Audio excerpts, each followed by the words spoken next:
Letter Sculpture, Part 4. Sealing the edges of your letter with paper mache. We will be using Elmer's Art Paste. This is just powdered glue mixed with water. To begin, you will need a container of paper mache paste, and you will need plenty of the paper mache paper.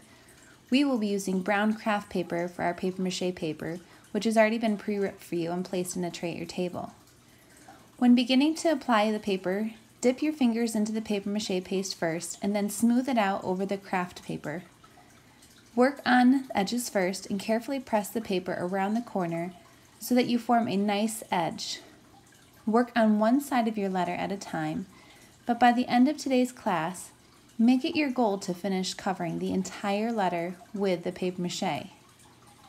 You will even be putting the papers inside any of the holes of your letter and on the back side.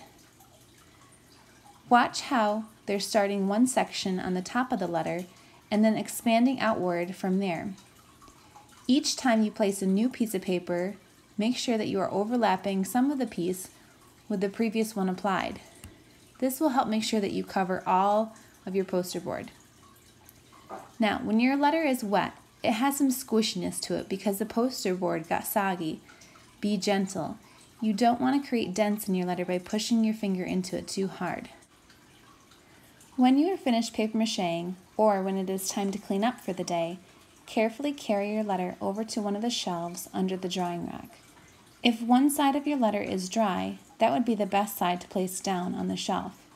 But if the entire letter is wet, you can let it dry any way you can get your letter to balance upright. Just be sure that it's not touching someone else's sculpture.